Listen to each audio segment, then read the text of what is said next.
여러분 안녕하십니까? 포항 MBC 뉴스입니다. 수능일인 오늘 입시 추위가 찾아왔습니다. 바람까지 매서워서 체감 온도는 매우 춥겠습니다.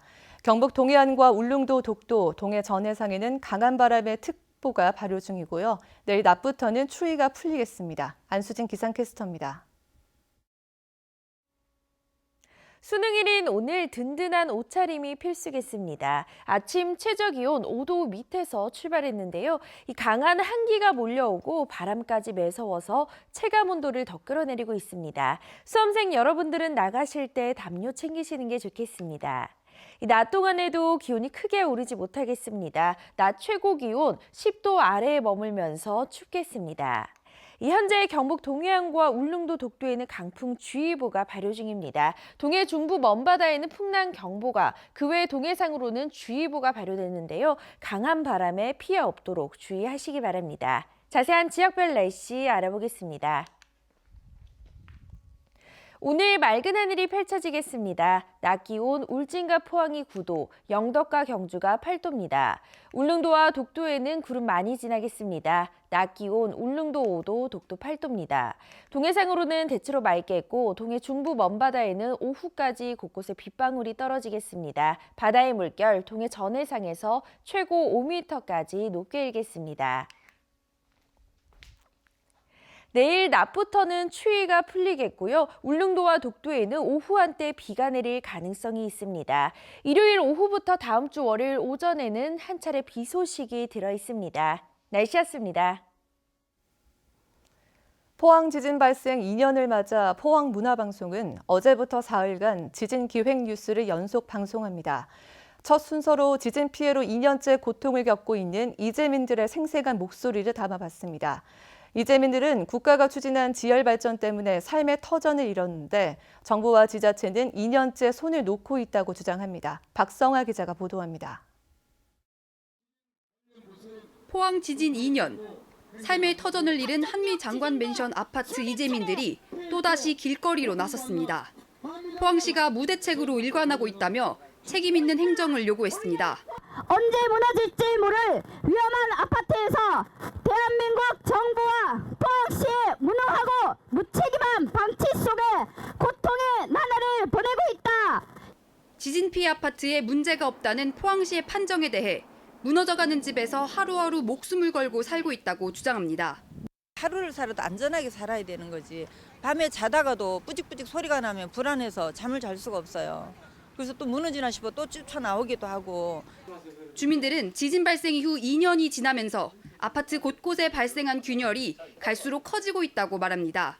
비가 오면은 부식이 돼가지고 자꾸 더 금이 더 나고 비가 오면 비가 막 집 안으로 새 들어오고 이런 게 언제 무너질지 그걸 몰라요. 부서진 아파트에서 어린 두 자녀와 살아갈 수밖에 없는 허지숙 씨는 지진 트라우마에 하루하루가 고통의 연속입니다. 천둥 번개만 쳐도 위에서 쿵쿵 소리만 나도 엄마 지진 온 거 아니야 라는 소리를 계속 반복을 해요. 또 포항시가 LH 임대아파트 이주를 제안했지만 임대 기간이 2년에 불과해 근본적인 대책이 될 수 없다며 이재민들은 반발하고 있습니다. 물이 새는 집이 많고 누전이 돼서 집에서 살지 못하는 사람들이 많아요. 그런데 그냥 시에서는 2년 동안 거기 그냥 가서 살아라. 2년 후에는 아무 보장이 없습니다. 이걸 대책이라 할 수 없습니다. 지진 2년이 지나도록 아무것도 달라지지 않은 현실 앞에 이재민들은 고통의 나날을 보내고 있습니다. MBC 뉴스 박성아입니다.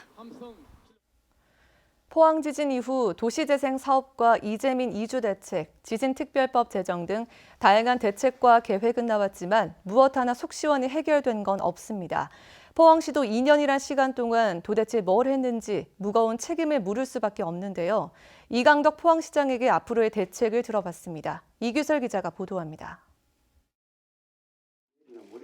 심각한 피해를 입은 흥해 지역 도시 재생 사업이 지지부진하다는 지적에 대해 이 시장은 천지개벽 수준으로 도시를 바꾸고 싶다며 조만간 가시적인 변화가 있을 거라고 말했습니다. 철거 작업이 시작되면은 아마 가시적으로 우리 시민들이 피부를 느낄 수 있지 않을까 생각하고 그전에 공도청의 매입 작업이 지금 상당수가 진행이 됐거든요. 그래서 철거도 곧 뭐 조만간에 시작될 수 있을 거다 이렇게 보고 있습니다. 지진을 촉발한 지열발전소 부지는 산자부가 매입할 수 있도록 건의하고 지진계와 지하수계 등 관측 장비를 추가로 설치해 스위스 바젤처럼 모니터링하겠다고 밝혔습니다. 2년째 흥해 대피소에 머물고 있는 96가구 가운데 이주를 희망한 62가구는 LH와 협의해 집을 마련해 주기로 했지만 나머지 34가구가 계속 대피소에 머물러야 하는 상황에 대해선 뾰족한 해결책을 내놓지 못했습니다. 소파 입은 분들이 많은 걸로 알고 있거든요.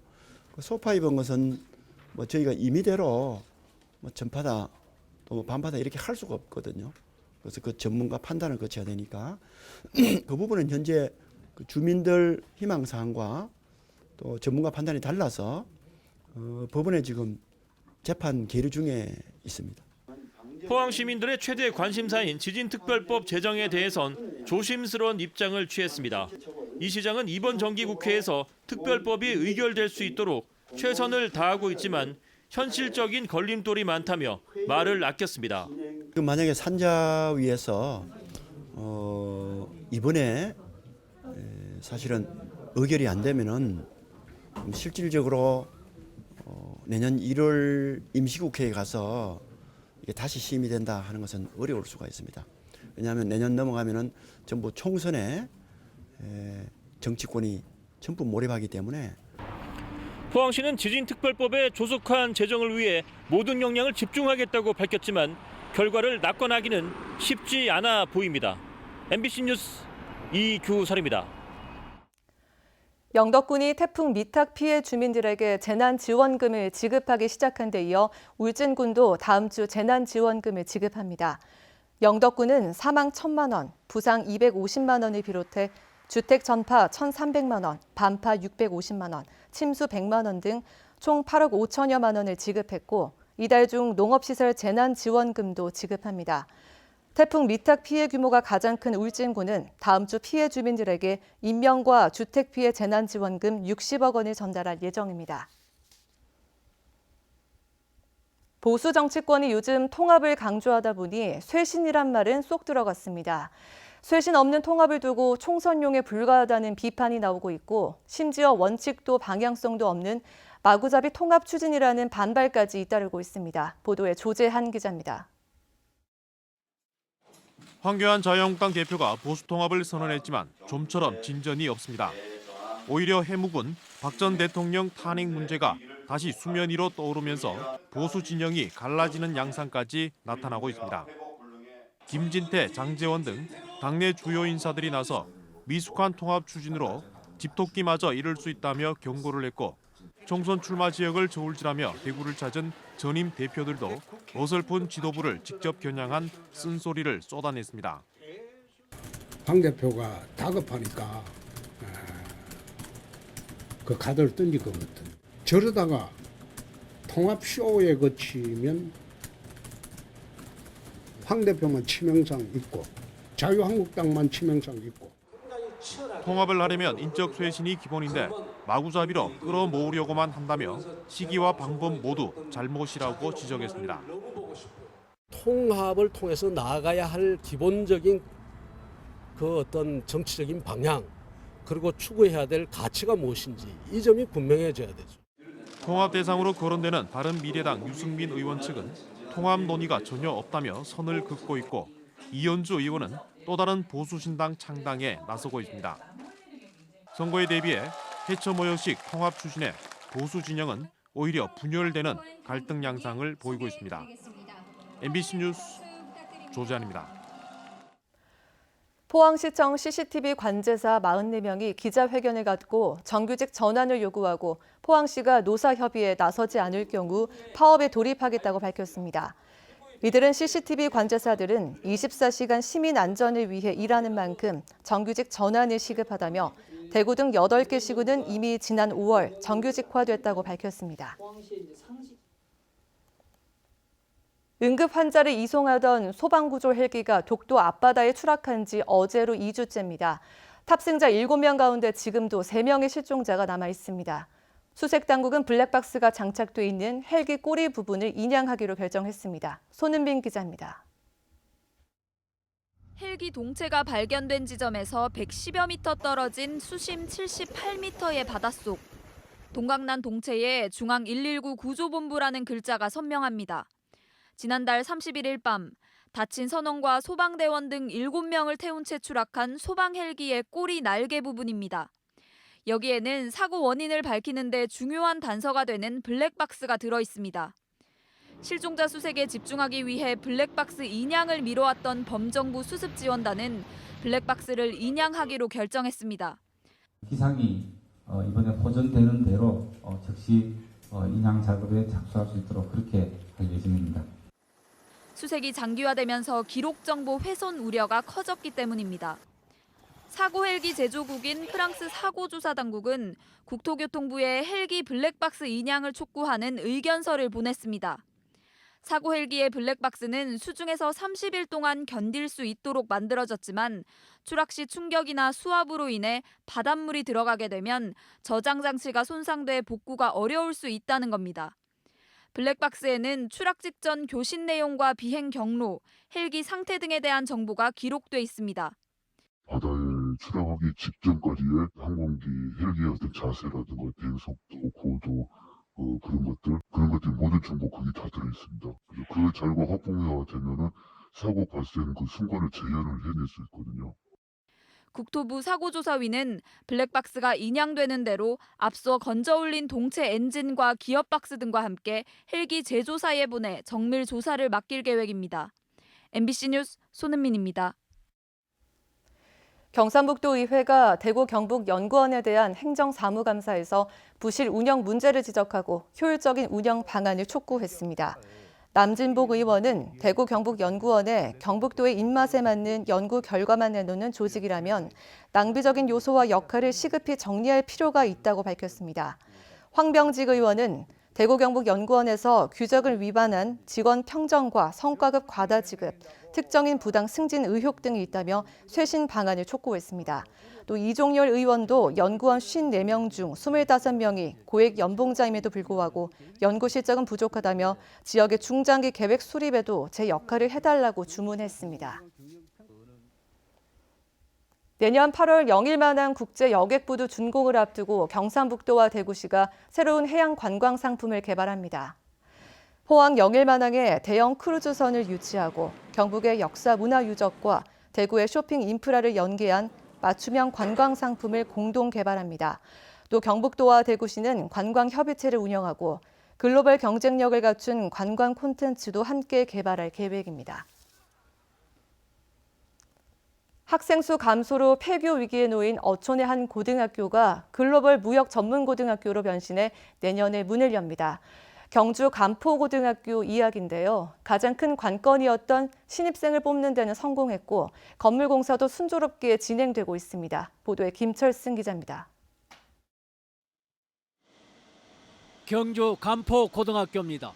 이 학교가 내년부터 한국국제통상 마이스터고로 새롭게 출발합니다. 전국 52개 마이스터고 가운데 49번째입니다. 가장 큰 과제는 신입생 모집.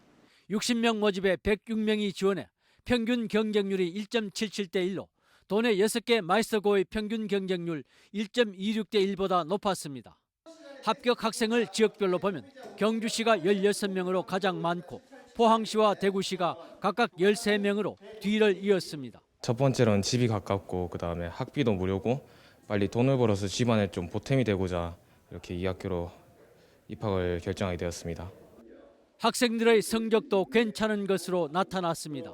지원 학생의 평균 성적은 중학교 내신 35%선 합격 커트라인은 45%로 분석됐습니다. 갈수록 중3 학령 인구도 줄어들고 있음에도 불구하고 이렇게 전국 단위에서 많은 우수한 학생들이 모집이 되어서 교사 입장에서 굉장히 뿌듯하고 또 무한한 책임감도 느끼고 있습니다. 개교에 필수적인 건물 공사도 순조롭게 진행되고 있습니다. 300억 원을 들여 지하 1층, 지상 5층 규모인 실습동과 기숙사를 새로 짓고 있는데 내년 3월 개교에 앞서 1월 말 준공할 계획입니다. 학생들은 무역에 필요한 언어와 전기, 전자 등 공학 기초 지식, 그리고 무역 실무를 중점적으로 배우고 해외 실습도 하게 됩니다. 학교 측은 한국무역협회 등 78개 단체와 업무 협약을 하고 학생 실습은 물론 취업에 대비하고 있습니다. MBC 뉴스 김철성입니다. 경주시가 문화체육관광부가 추진하는 지역 관광거점 도시 공모 사업에 본격적으로 나섰습니다. 경주시는 도보로 가능한 여행 등을 포함한 연구 용역을 진행하고 학계와 전문가 워크숍을 통해 다양한 의견을 수렴할 계획입니다. 문화체육관광부는 관광거점 도시 4곳을 내년 1월 선정해 5년간 1,000억 원을 지원할 예정입니다. 경상북도와 하나투어가 경북형 소셜 문화 관광 활성화를 위한 업무 협약을 체결했습니다. 이에 따라 경북 관광 활성화를 위한 공정 여행 사이트와 모바일 어플을 개발하고 경북도와 지역 특화형 여행 상품도 공동 개발해 오픈마켓을 통한 홍보와 프로모션 활동도 펼쳐나갈 방침입니다. 상주시는 시장이 1년여 만에 시장직을 잃고 부시장 권한대행 체제가 되면서 주요 현안 사업의 차질이 불가피해졌습니다. 시장 재선거는 내년 4월 국회의원 선거와 함께 치러질 예정인데 현재까지 거론되는 후보만 15명이어서 벌써부터 지역이 술렁이고 있습니다. 성나기 기자입니다. 황천모 상주시장이 공직선거법 위반으로 자리에서 물러났습니다. 내년 재선거까지 시장 권한 대행을 맡게 된 조성희 부시장은 공직사회의 안정을 강조하며 조직 추스르기에 나섰습니다. 하지만 시장 공백의 장기화와 재선거에 따른 시정 차질은 불가피합니다. 지금 통상적으로 하는 이 사업은 안정적으로 추진을 해나가고 있습니다. 정책 결정이나 이런 사항을 실제적으로 권한 대행 체계에서 결정하기가 참 어렵고 시장 공백의 피해는 결국 주민에게 돌아갈 수밖에 없는데 일부에서는 항소심에서 시장직 상실형을 받을 때부터 자진 사퇴 요구가 계속됐는데도 황 시장이 시장직을 놓지 않아 지역을 더욱 혼란에 빠뜨렸다고 성토합니다. 다시는 이런 일이 없어야 되지만 혹시나 또 이런 일이 발생한다면 정말 상주를 아끼고 사랑하는 사람들이 머리를 맞대고 이런 시정 공백을 최소화할 수 있는 그런 방법이 뭔가를 반드시 찾아야 한다 이렇게. 내년 4월 15일 총선과 함께 시장 재선거가 확정되면서 상주는 벌써 선거 분위기로 들끓고 있습니다. 상주시장 후보만 전 시장과 국회의원 등 자천, 타천 거론되는 인사가 15명에 이르는데 지역 행사장에는 벌써 얼굴 알리기에 나선 이들로 북새통입니다. 국회의원 출마자가 정당 경선에서 탈락한 뒤 시장 선거에 뛰어들거나 현직 도의원과 시의원이 출마하면 보궐선거가 추가돼 내년 선거는 그 어느 때보다 과열될 것으로 예상됩니다. 동시에 전현직 시장과 의장, 국회의원 등 선출직들의 수사, 구속, 낙마가 잇따르면서 선거의 중요성도 그 어느 때보다 커졌습니다. MBC 뉴스 성낙입니다. 경주시는 간포읍 마을어장 3곳에 어린 해삼 14만 8천여 마리를 방류했습니다. 이번에 방류한 해삼은 6개월 정도 자란 어린 해삼으로 2에서 3년 뒤 상품화가 가능할 것으로 예상됩니다. 경주시는 이달 중으로 어린 해삼 43만 마리를 마을어장 4곳에 추가로 방류할 계획입니다. 경상북도는 내일 초미세먼지 재난 대응 훈련을 실시합니다. 미세먼지 비상 저감 조치 2단계가 내려진 상황을 가정해 관용 차량 운행 전면 제한, 공공기관 출퇴근 차량 2부제 실시, 사업장 가동 시간 단축 조치가 내려집니다. 재난 문자 발송과 배출가스 5등급 차량 운행 제한 등은 서면 훈련으로 대체합니다. 울진군은 올 연말 봉화 울진 간 36번 국도 직선화 공사가 완료되면 수도권과의 접근성도 개선된다며 기업 유치에 힘을 쏟기로 했습니다. 죽변 해양바이오 농공단지는 해양 안반수와 해수 등을 활용한 음료와 식품업체를 중점적으로 유치하고 평해 농공단지는 식료품과 전자부품, 통신장비 등 다양한 업종을 유치할 방침입니다. 울진군은 제곱미터당 분양가가 죽변은 8만 2천여 원, 평해는 5만 4천여 원으로 다른 지역에 비해 저렴해 교통 여건이 개선되면 분양에도 유리할 것으로 기대하고 있습니다. 국립수산과학원은 수온이 떨어지기 전에 양식생물의 건강 상태와 양식장 시설물을 미리 점검해 줄 것을 당부했습니다. 양식어류의 건강 상태와 사료 섭취량을 체크해 적정 사료량과 공급 횟수를 조절하고 용존 산소, 암모니아 농도를 수시로 확인해야 합니다. 또 육상 양식장에서는 활주 세균병, 바이러스성 출혈성 폐혈증 등이 발생하기 쉽고 가두리 양식장도 저온성 비브리오균, 알레라충 등에 의한 질병 발생에 주의해야 합니다.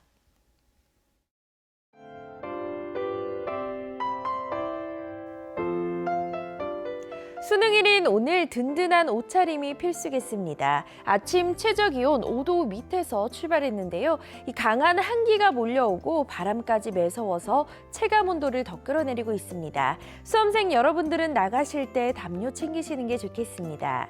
낮 동안에도 기온이 크게 오르지 못하겠습니다. 낮 최고 기온 10도 아래에 머물면서 춥겠습니다. 현재 경북 동해안과 울릉도 독도에는 강풍주의보가 발효 중입니다. 동해 중부 먼바다에는 풍랑경보가, 그 외 동해상으로는 주의보가 발효됐는데요. 강한 바람에 피해 없도록 주의하시기 바랍니다. 자세한 지역별 날씨 알아보겠습니다. 오늘 맑은 하늘이 펼쳐지겠습니다. 낮 기온 울진과 포항이 9도, 영덕과 경주가 8도입니다. 울릉도와 독도에는 구름 많이 지나겠습니다. 낮 기온 울릉도 5도, 독도 8도입니다. 동해상으로는 대체로 맑겠고 동해 중부 먼바다에는 오후까지 곳곳에 빗방울이 떨어지겠습니다. 바다의 물결 동해 전해상에서 최고 5m까지 높게 일겠습니다. 내일 낮부터는 추위가 풀리겠고요. 울릉도와 독도에는 오후 한때 비가 내릴 가능성이 있습니다. 일요일 오후부터 다음 주 월요일 오전에는 한 차례 비 소식이 들어 있습니다. 날씨였습니다. 이상으로 포항 MBC 뉴스를 마칩니다. 여러분 고맙습니다.